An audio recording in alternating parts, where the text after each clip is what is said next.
Usisahau kusubscribe, like na kucomment. Mwenyekiti wa Chama cha Demokrasia na Maendeleo Chadema, Tundu Antipas Lissu, amelalamikia kucheleweshwa kwa mwenendo wa kesi ya uhaini inayomkabili, akidai kuwa maombi ya marejeo yaliyofunguliwa na upande wa Jamhuri katika mahakama ya rufani yamesababisha kesi hiyo kusimama kwa siku 166. Lissu alitoa malalamiko hayo hii leo tarehe 10 Agosti 2026 baada ya kesi hiyo kuanza kuendelea katika Mahakama Kuu ya Tanzania masjala ndogo ya Dar es Salaam mbele ya jopo la majaji watatu wakiongozwa na Jaji Danstan Ndunguru. Akizungumza mahakamani hapo, Lissu alisema tangu shauri hilo liende mahakama ya rufani tarehe 24 Februari 2026 zimepotea siku takriban 166 ambazo kwa mtazamo wake zingeweza kutumika kuendesha kesi hiyo.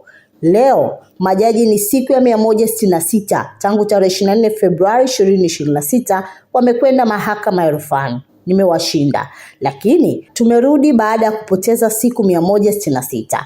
Tuendelee, lakini itakapofika siku itabidi tuzungumze hii kesi ya bure na huu ucheleweshaji wa bure uliofanywa na mawakili na anayewatuma. Someone has to pay for this, alisema Lissu. Hata hivyo, upande wa Jamhuri umepinga madai hayo ukisema haukuwa na nia ya kuchelewesha kesi hiyo. Wakili wa serikali mkuu Nasor Katuga alisema hatua iliyochukuliwa na upande wa Jamhuri ilikuwa ni matumizi ya haki za kisheria ya kuomba marejeo katika mahakama ya rufani baada ya kuhisi kuwa kulikuwa na maeneo ambayo hayakuamuliwa kwa usahihi na majaji. Haikuwa nia ya upande wa Jamhuri kuchelewesha kesi hii. Kuhusu kushinda na kushindwa kwa wakili mwenye weledi ni jambo la kawaida, alisema Katuga. Baada ya maelezo hayo, Jaji Ndunguru alielekeza kesi hiyo kuendelea. Kwa sasa, shahidi wa Jamhuri ambaye ni kamishna msaidizi wa polisi ASP Amin Mahamba anaendelea kutoa ushahidi wake mbele ya mahakama kuu. Jina langu ni Zakia Nanga kutoka hapa Mwanahalisi. Ili kwa wa kwanza kupata habari zetu, tafadhali usisahau kusubscribe,